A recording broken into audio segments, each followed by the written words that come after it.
Bismillahirrahmanirrahim. Assalamualaikum warahmatullahi wabarakatuh. Alhamdulillahilladzi ahsana kulla syai'in khalaqa wa bada khalaqal insana min tin. Asyhadu an la ilaha illallah wahdahu la syarikalah. Arada mal ibadu fa'iluh wa la asamahum lama khalafu walau syaa yuti'uhu jami'an la ata'uh. Wa asyhadu anna sayyidana wa nabiyyana Muhammadan 'abduhu wa rasuluh. Balagha 'anillahi risalatihi wa nasaha lahu fi bariyatihi fajazahullahu bi afdali ma jaza bihi nabiyyan an ummati fa sallallahu wa malaikatuhu wa salihuna min khalqihi alaihi kama ahadallahu arafa bihi wa da'a ilaihi. Allahumma wa ala alihi wa ashabihi wa ala sa'iri man iktafa farhu wa tabaha bi ihsan ila yaumil wa ba'd. Baik, asatidzah yang kami muliakan, kita lanjut lagi pengajian kita tentang sirah nabawiyah. Pertemuan sebelumnya kita telah menyebutkan beberapa sifat para muhajirin dan juga ikut di dalamnya sifat orang-orang ansor. Kami sedikit ingin menukilkan ayatnya. Di antaranya lil fuqara'il muhajirin alladzina ukhriju min diyarihim wa amwalihim yabtaguna fadlan minallahi wa ridwana wa yansuruna Allah wa rasulahu ulaika humus shadiqun. Di dalam ayat ini terdapat 3 sifat yang sudah kita sebutkan. Di antaranya mereka mengharap keridhaan Allah Subhanahu wa taala. Artinya ikhlas. Terus mereka menolong agama Allah, menolong Rasulnya. Itu sifat kedua. Sifat yang ketiga, wa ulaika humus shadiqun, mereka adalah orang-orang yang jujur dengan keimanan mereka. Terus ayat yang lainnya, walladzina hajaru fillahi min ba'di ma zulimu lanubawwi'annahum fid dunya hasanah wala ajrul akhirati akbaru law kanu ya'lamun. Ayat sifatnya ada di ayat selanjutnya, alladzina sabaru wa ala rabbihim yatawakkalun, yaitu sabar dan tawakal. Terus juga kita menyebutkan ayat laqad taballahu 'alan nabiyyi wal muhajirin wal ansari alladzina ittaba'uhu, yaitu mereka adalah orang yang mengikuti setia kepada Rasulullah sallallahu alaihi wasallam. Ya. Juga dalam ayat surat Al-Baqarah Allah sebutkan innal ladzina amanu wal ladzina hajaru wa jahadu fi sabilillahi ulaika yarjuna rahmatallah wallahu ghafurur rahim. Mereka mengharap rahmat Allah Subhanahu wa taala. Itu beberapa sifat yang telah kita sebutkan di antara sifat-sifat orang muhajirin dan juga masuk di dalamnya orang-orang ansar. Kita lanjutkan malam ini insyaallah menyebutkan keunggulan, keutamaan para sahabat Nabi sallallahu alaihi wasallam, terutama orang-orang muhajirin dan juga masuk di dalamnya orang-orang ansar.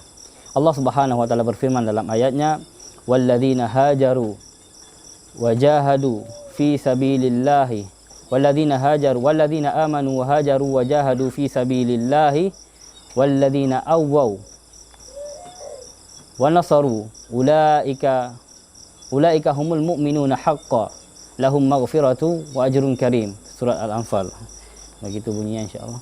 Jadi dalam ayat ini Allah menyebutkan bahwa orang-orang muhajirin ini atau orang-orang ansar, mereka adalah orang-orang yang benar dengan keimanan mereka, ya, benar dengan keimanan mereka. Ulaika humul mu'minuna haqqan, mereka mempunyai keimanan yang hakiki, enggak ada keraguan di dalamnya. Ya, mungkin kita sedikit menyebutkan bagaimana sih tanda-tanda orang itu beriman. Misalnya Allah sebutkan di awal surat Al-Anfal, innamal mu'minuna alladzina idza dzukirallahu wajilat qulubuhum wa idza tuliyat alaihim ayatuhu zadathum imana wa ala rabbihim yatawakkalun. Itu orang-orang yang beriman itu ketika disebutkan nama Allah, mereka bergetar hatinya. Ketika dibacakan ayat-ayat Allah, imannya naik. Itu di antara sifat-sifat orang yang beriman. Bahkan itu banyak sahabat itu ketika mendengar ayat Al-Quran memang menangis, ya. Di antaranya Umar, juga Abu Bakar yang banyak menangis. Bahkan bukan hanya mereka, Rasulullah SAW juga seperti itu. Mungkin saya ingin menukilkan hadis yang kita sudah mendengar tadi di khutbah Jumat, ya. Jadi ketika itu Abdullah bin Mas'ud, Rasulullah mengatakan kepada Abdullah bin Mas'ud yang maknanya, Iqra' alayya syai'an minal Qur'an. Wahai Abdullah bin Mas'ud, bacakan sesuatu kepada diriku dari Al-Quran. Maka Abdullah bin Mas'ud balik bertanya, Aqra'u alaika wa alaika unzil. Wahai Rasulullah, aku membaca kepadamu Al-Quran sedangkan Al-Quran itu sendiri diturunkan kepada dirimu. Ya, kata Rasulullah, ini uhibbu an asma'ahu min ghairi, aku juga suka mendengar dari selain diriku. Maka faqara'tu surat An-Nisa, kata Abdullah bin Mas'ud. Maka aku bacakan surat An-Nisa hatta ataitu ila hadhil ayah, sampai kepada bacaan ayat fa kaifa idza ji'na min kulli ummatin bi syahidin wa ji'na bika ala haula'i syahida, ya. Bagaimana nanti seandainya kami mendatangkan setiap kaum-kaum terdahulu itu baginya seorang saksi dari Rasul mereka, dan kami jadikan engkau wahai Muhammad saksi untuk seluruh mereka. Maka Rasulullah mengatakan, hasbukal an, cukup wahai Abdullah bin Mas'ud. Maka Abdullah bin Mas'ud melihat Rasulullah sallallahu alaihi wasallam, fa idza ainahu tadarrafan. Rasulullah mengucurkan air mata, menangis mendengar ayat ini. Jadi Rasulullah sendiri itu hatinya bergetar ketika mendengar ayat-ayat Al-Quran. Maka kita patut mempertanyakan hati kita ketika enggak ada efek dari Al-Quran yang kita dengar, ya. Teringat dengan perkataan Ibnu Qayyim Al-Jauziyah, carilah hatimu di 3 tempat, ya. Ketika membaca Al-Quran, ketika di majelis ilmu, juga ketika menyendiri berzikir kepada Allah Subhanahu wa taala. Ada enggak hatimu di 3 tempat tersebut? Kalau enggak ada, kata Ibnu Qayyim Al-Jauziyah, mintalah kepada Allah hati, karena pada hakikatnya kamu tidak mempunyai hati. Alhamdulillah. Juga misalnya Utsman bin Affan mengatakan bahwa ya kalau orang hatinya bersih, bagus, maka dia enggak pernah kenyang dari membaca Al-Quran. Allahu a'lam bishawab. Asatidzah yang kami muliakan, nah, orang-orang yang beriman itu Allah sebutkan dalam surat Al-Hadid misalnya, aminu billahi wa rasulihi wa anfiqu mimma ja'alakum mustakhlafina fihi, kata Allah. Ya, aminu, berimanlah kalian kepada Allah Subhanahu wa taala, wa rasulihi, juga kepada rasulnya. Wa anfiqu, berinfaklah, mimma ja'alakum mustakhlafina fihi, berinfaklah dari harta yang kami berikan kalian menguasainya. Ya, jadi Allah yang membuat kita bisa mempunyai harta, itu maksudnya. Tidak serta-merta datang dengan usaha kita sendiri. Allah yang memberikan itu semua.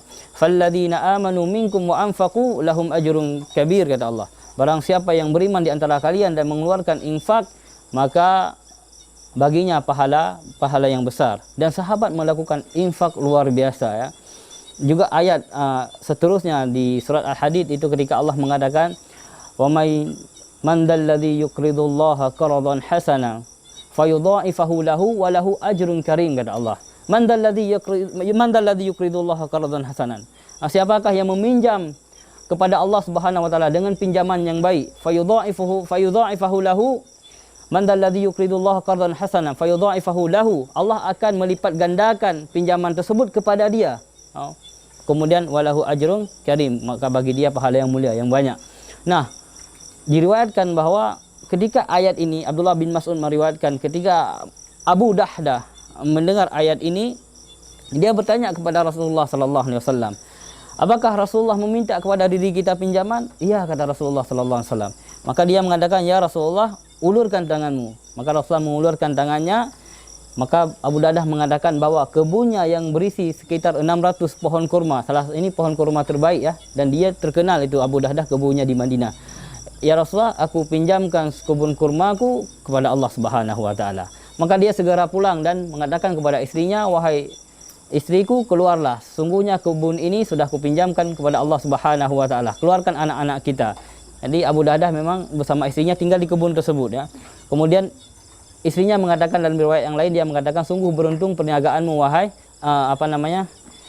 sungguh beruntung apa yang engkau titipkan kepada Allah Subhanahu wa taala. Maka dia keluar dari rumah tersebut dan dia melihat bahwa anak kecil dia itu masih ada kurma di dalam mulutnya. Dia keluarin, subhanallah.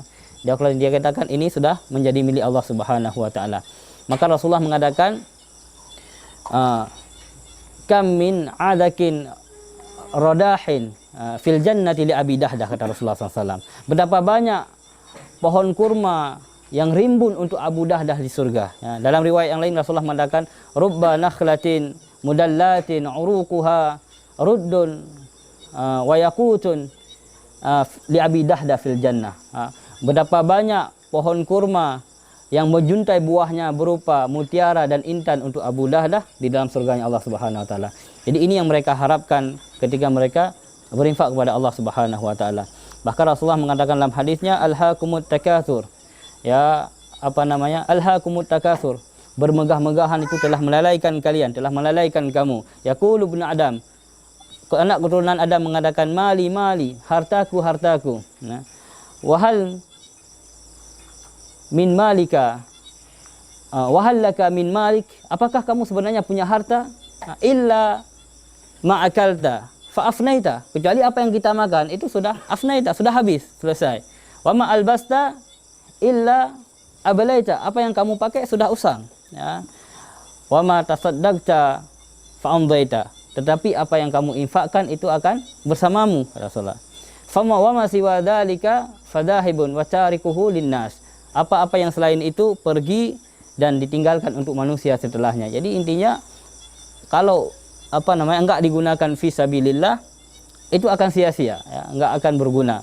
Makanya Allah Subhanahu wa taala menyifatkan bahwa orang-orang yang beriman itu mereka harus sadar apa yang mereka miliki bukan punya mereka, punya Allah, dan Allah ingin menuntun mereka dengan harta yang mereka miliki untuk tunduk dan patuh kepada Allah Subhanahu wa taala. Asatidah yang kami muliakan, ya, itulah mereka, ya, orang-orang yang imannya benar-benar, ya. Imannya benar-benar. Bahkan Umar bin Khattab itu juga ketika mendengar bacaan Al-Quran itu menangis sampai disebutkan bahwa di mata beliau itu ada menghitam, tempat mengalirnya air mata. Ya. Kita sudah pernah sebutkan ketika disebutkan di samping beliau, inna adzaba rabbika lawaqi', maka Umar langsung jatuh masuk ke dalam kamar menangis, ya, mendengar ayat ini. Begitu takutnya. Wallahu a'lam bishawab. Asatidah yang kami muliakan, walladzina amanu wa hajaru wa jahadu fi sabilillahi walladzina awwaw wa nasaru ulaika humul mu'minuna haqqan lahum maghfiratu wa ajrun karim. Nah, di dalam ini ayat ini Allah juga menyebutkan bahwa orang-orang yang beriman, orang-orang sahabat maksudnya, mereka juga mendapatkan ampunan dari Allah Subhanahu wa taala. Bukan berarti mereka tidak melakukan dosa. Disebutkan oleh Ibnu Taimiyah dalam Majmu' Fatawa bahwa dosa-dosa itu juga berlaku untuk para sahabat. Akan tetapi mereka punya kebajikan sehingga mereka meminta ampun kepada Allah Subhanahu wa taala. Dan juga mereka mempunyai kebaikan yang mana kebaikan tersebut menghapus dosa-dosa yang tidak dimiliki oleh orang-orang setelah mereka. Jadi kebaikan mereka itu begitu besar.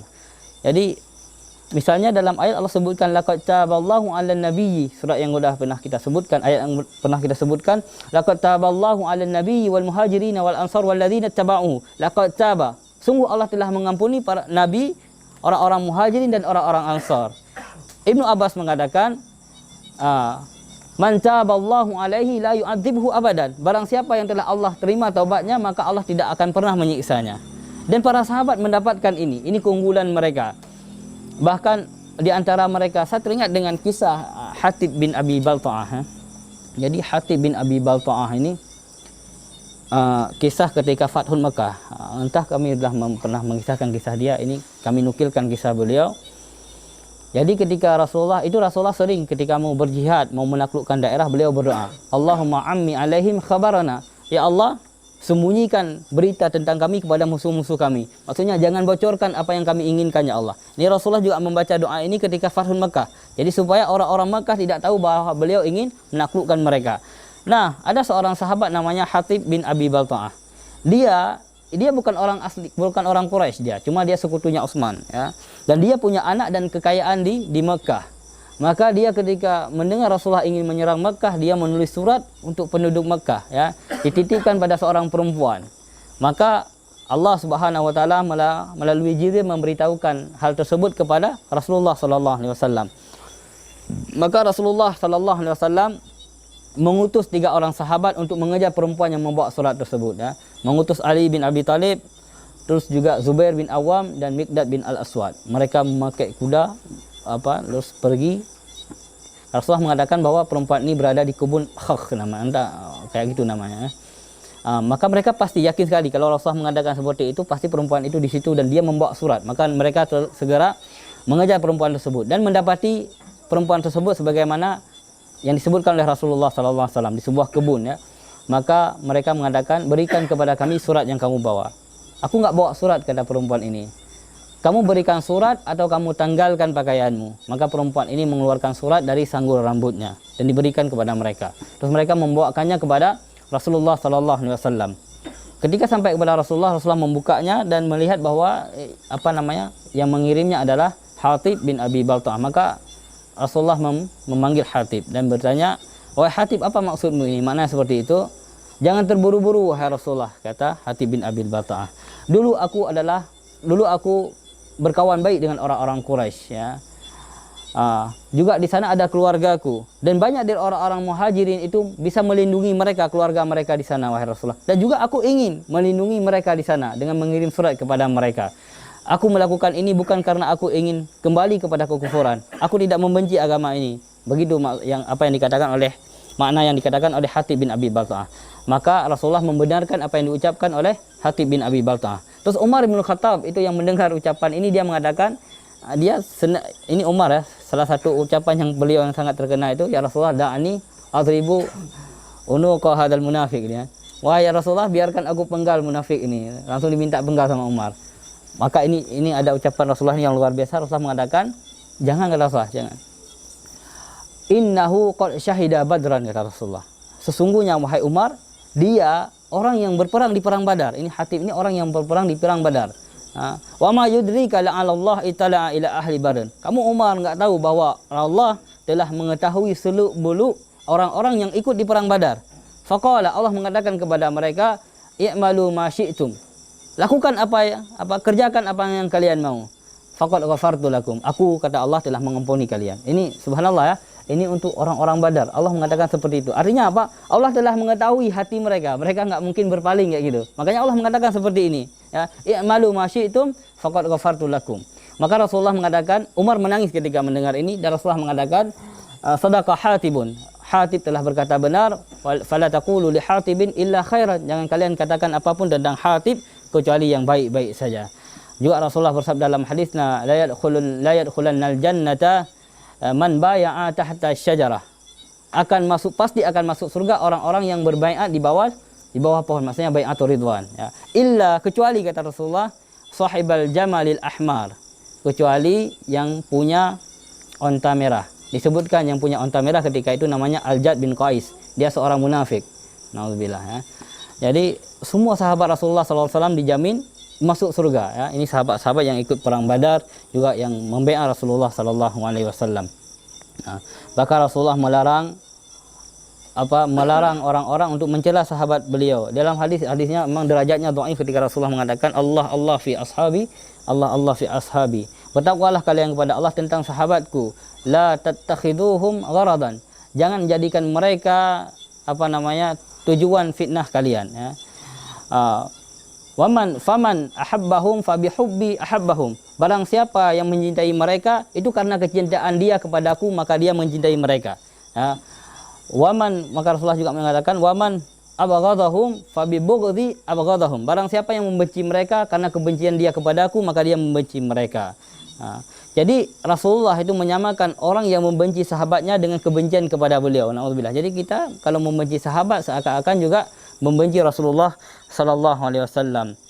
Wa man adahum, kata Rasulullah, barang siapa yang menyakiti mereka, faqad adani, maka dia telah menyakitiku. Wa man adani faqad adallah. Barang siapa yang menyakitiku, maka dia telah menyakiti Allah Subhanahu wa taala. Wa man adallah yushiku ay ya'khudahu. Barang siapa yang menyakiti Allah, maka dikhawatirkan, ditakutkan dia akan diadab oleh Allah Subhanahu wa taala.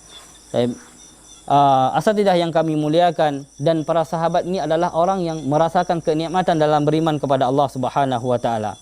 Ya, yang mana mereka punya sifat-sifat orang-orang yang beriman. Rasulullah bersabda dalam hadisnya diriwayatkan oleh Imam Bukhari dan Muslim, salasun man kunna fihi wajada halawatal iman, kata Rasulullah. Ada 3 perkara, barang siapa dia memiliki hal tersebut, maka dia mendapati kenikmatan dalam beriman, kemanisan dalam beriman kepada Allah Subhanahu wa taala. Yang pertama adalah ayyakunallah wa rasulahu ahabba ilaihi min siwahuma. Dia menjadikan Allah dan Rasulnya lebih dia cintai dibandingkan apapun. Dan ini dibuktikan oleh sahabat Rasulullah sallallahu alaihi wasallam. Buktinya apa? Mereka berhijrah meninggalkan kekayaan harta dunia demi mendapatkan keridhaan Allah dan juga mencintai Rasulullah sallallahu alaihi wasallam. Juga Rasulullah bersabda dalam hadis, melanjutkan hadisnya, wa yuhibbal mar'a la yuhibbuhu illa lillah. Mencintai seseorang karena Allah Subhanahu wa taala. Dan ini juga sifat para sahabat. Mereka mencintai Rasulullah karena Allah, dan juga mencintai sahabat-sahabat lainnya karena Allah Subhanahu wa taala. Dan itu dibuktikan ketika Rasulullah mempersaudarakan antara Muhajirin dan orang-orang Ansar. Juga selanjutnya yang ketiga, Rasulullah mengatakan wa ayyakraha ayyauda fil kufri kama yakrahu ay yaqdhifa finnar. Ya, mereka membenci kembali kepada kekafiran sebagaimana mereka benci dilemparkan ke dalam neraka. Ya, ini sifat yang mereka miliki sehingga mereka bisa merasakan bagaimana nikmatnya keimanan kepada Allah dan kepada Rasulnya. Maka mereka betah di atas itu dan istiqamah di atas itu. Tapi asatidah yang kami muliakan, kita sudah sebutkan tadi bahwa mereka adalah orang-orang yang mendapatkan ampunan dari Allah Subhanahu wa taala. Nah, dari yang disebutkan Ibnu Taimiyah tadi, di antara sifat-sifat orang yang beriman itu bukan mereka tidak melakukan dosa. Mereka melakukan dosa, tapi karena kebaikan yang mereka lakukan, mereka ingat akan Allah Subhanahu wa taala. Misalnya dalam ayat Allah sebutkan, walladzina idza fa'alu fahishatan aw dzalamu anfusahum dzakarullah. Ada orang-orang yang ketika mereka melakukan kekejian atau mendolimi diri mereka sendiri, mereka ingat kepada Allah Subhanahu wa taala. Apa yang mereka lakukan? Fastaghfirullah walladzina idza fa'alu fahishatan aw dzalamu anfusahum dzakarullah fastaghfaru lidzunubihim. Maka mereka meminta ampun kepada Allah Subhanahu wa taala atas dosa-dosa mereka. Wa may yaghfiru dzunuba illallah. Siapakah yang mengampuni dosa kecuali Allah Subhanahu wa taala. Nah, ada satu kisah luar biasa terjadi di zaman Umar, juga sama. Ini bagaimana mereka diingatkan oleh Allah Subhanahu wa taala untuk kembali kepada Allah Subhanahu wa taala. Jadi disebutkan oleh Ibnu Qayyim dalam kitab beliau Rawdatul Muhibbin, itu ada seorang anak muda di zaman Umar radhiyallahu anhu. Dia ahlul ibadah, senantiasa di masjid kayak gitu. Ya pulang agak-agak telat kayak gitu karena dia bermunajat kepada Allah Subhanahu wa taala. Nah, pada suatu malam ketika dia pulang, dia dihadang oleh seorang perempuan cantik, mengajaknya ingin bermaksiat kepada Allah Subhanahu wa taala. Ini anak muda belum nikah, dia ganteng, mendapat ajakan seperti itu, tentu syahwatnya bergejolak. Dia juga ingin melakukan hal tersebut. Maka dia mengikuti perempuan tersebut dari belakang. Diikuti dari belakang. Nah, ketika sampai ke rumah perempuan tersebut. Ketika mau masuk ke dalam rumah perempuan tersebut, dia ingat ayat Allah Subhanahu wa taala. Innal ladzina taqau idza massahum ta'ifun minasyaiton dzakarullah. Orang-orang yang bertakwa itu ketika mereka digoda oleh setan, mereka ingat kepada Allah Subhanahu wa taala. Fa idahum mubsirun. Terus mereka seakan-akan melihat kesalahan-kesalahan yang akan mereka lakukan. Nah, ketika dia ingat akan ayat ini, dia bergetar badannya di depan pintu rumah perempuan tersebut sampai jatuh di depan pintu rumah perempuan tersebut. Ketika laki-laki ini jatuh, anak muda ini jatuh, si perempuan ini dia bingung, kaget dia.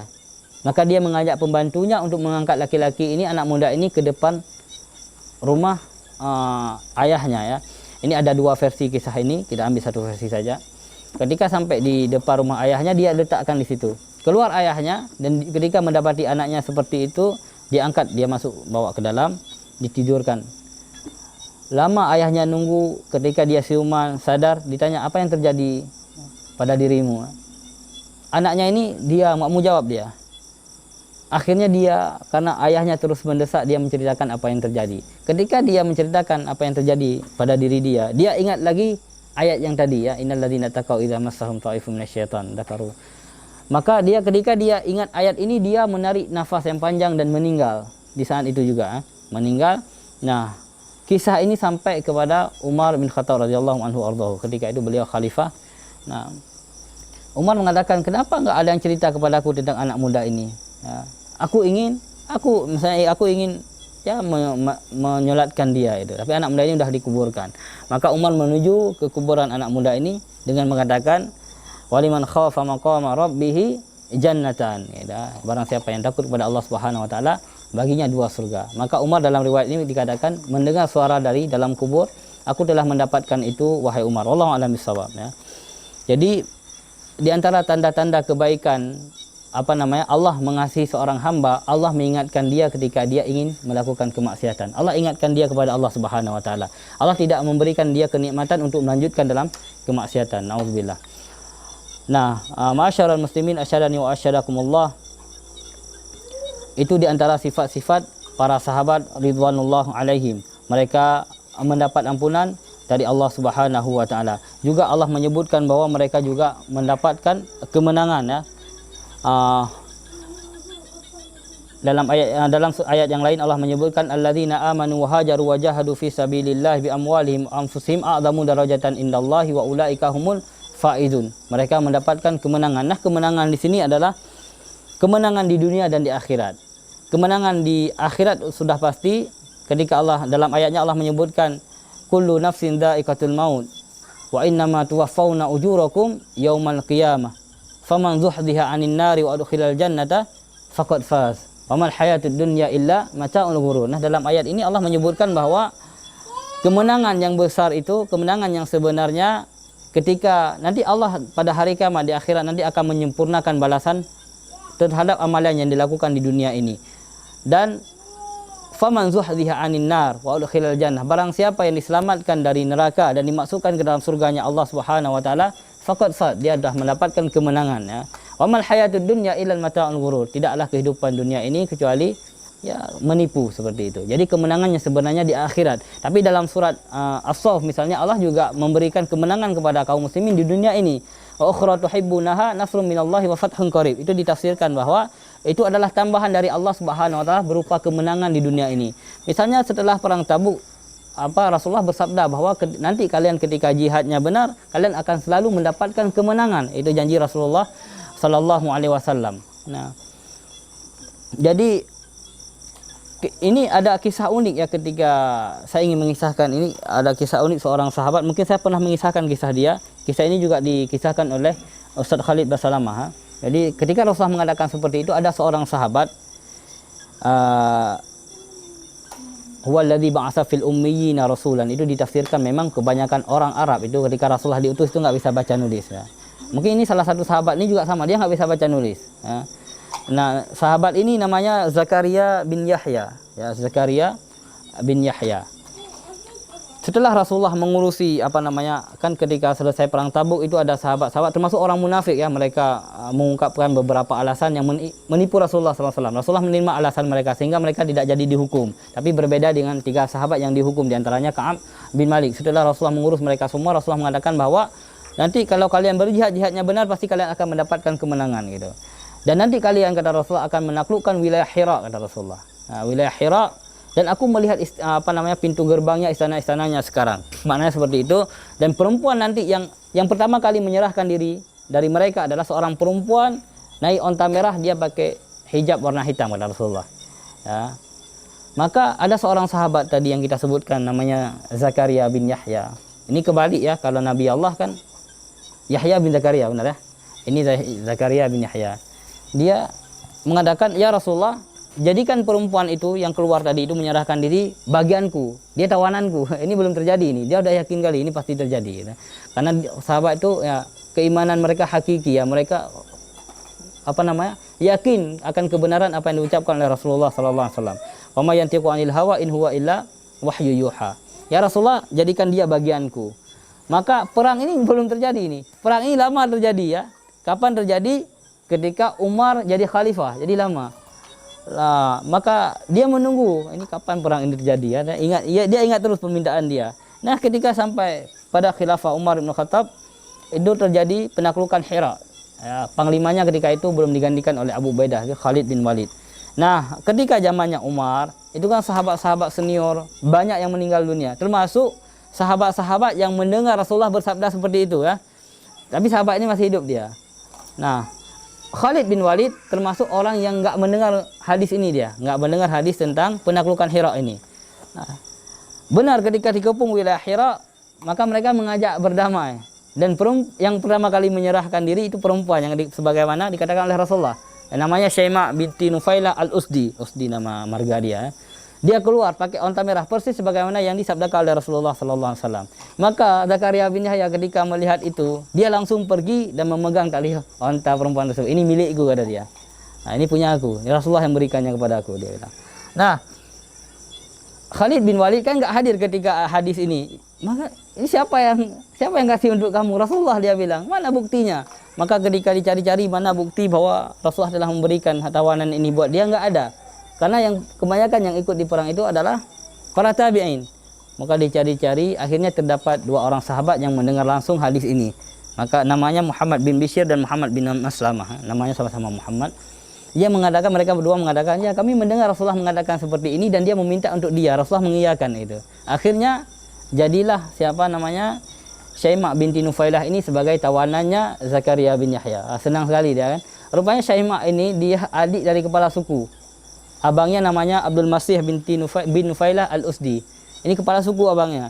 Jadi akhirnya abangnya juga keluar melakukan perdamaian dan dia mencari adiknya. Kemana adik gue ya? Akhirnya dia tanya, mana adikku Syaimah? Maka sahabat mengatakan, ada adikmu itu di bagiannya siapa? Zakaria bin Yahya. Maka dia menuju ke arah si Zakaria bin Yahya. Dia mengatakan, wahai Zakaria, bebaskan adikku. Aku akan menebusnya dengan angka berapapun yang kau sebutkan itu. Maka dia katakan, demi Allah aku nggak akan membebaskan adikmu kecuali engkau menebusnya dengan 100 dirham. Langsung ya orang kaya ya, kepala suku. 100 dirham itu kecil sekali, dia keluarkan duitnya, ini untuk kamu, serahkan adikku. Akhirnya diambil duitnya. Terus ketika telah terjadi pertukaran tersebut, ini Zakaria bin Yahya didekati oleh sahabat lainnya. Dia, wahai Zakaria, kenapa kamu mintanya sedikit sekali? Demi Allah kalau kamu minta 1000, dia akan kasih, dia kepala suku, dia orang kaya itu. Maka Zakaria mengatakan, apakah ada angka di atas 100? Ya. Jadi dia nggak tahu ada angka di atas 100. Dia tahunya angka itu cuma sampai 100. Ini saking nggak bisa baca nulis. Tapi kita lihat keyakinan dia kepada Allah itu. Walaupun dia nggak bisa baca nulis, dia yakin apa yang Rasulullah SAW sabdakan. Ya. Apakah ada angka di atas 100? Subhanallah. Ya. Ini luar biasa. Inilah keyakinan sahabat Rasulullah SAW terhadap apa yang diberitakan oleh beliau Sallallahu Alaihi Wasallam. Nah, mereka Allah janjikan kemenangan di dunia dan juga di akhirat dengan dimasukkan ke dalam surganya Allah Subhanahu Wa Taala. Mungkin pada malam ini yang bisa kami sampaikan. Insya Allah kita akan melanjutkan di pertemuan selanjutnya. Insya Allah biidznillah Subhanahu Wa Taala. Dan kita juga jangan terlalu bersedih. Insya Allah juga kita punya kemuliaan ya yang disabdakan oleh Rasulullah. Itu kemuliaan mereka. Ada hadis Rasulullah Sallallahu Alaihi Wasallam bersabda dalam hadisnya itu, anna Rasulullah Sallallahu Alaihi Wasallam qala yauman li ashabihi. Rasulullah itu pernah pada suatu hari mengatakan kepada sahabatnya, ayyul mu'minina a'jabu ilaikum imanan. Tanya Rasulullah, mukmin seperti apa yang keimanannya membuat kalian takjub? Tanya beliau ya. Maka para sahabat mengatakan, qalu al malaika. Malaikat. Mereka keimanannya luar biasa, enggak bermaksiat kepada Allah Subhanahu Wa Taala. Maka Rasulullah mengatakan, qala wa ma lahum la yu'minuna wa hum inda rabbihim. Ya bagaimana mereka enggak beriman sedangkan mereka berada di sisi Allah, pasti beriman gitu. Itu enggak mengagumkan lah gitu ya. Terus fal anbiya, kata sahabat, qalu fal anbiya. Kalau gitu para nabi wahai Rasulullah SAW. Maka Rasulullah mengatakan, wa ma lahum la yu'minuna wal wahyu yanzilu ilaihim. Bagaimana mereka tidak beriman sedangkan wahyu diturunkan untuk mereka? Maka sahabat mengatakan, qalu fa nahnu. Kalau begitu kami.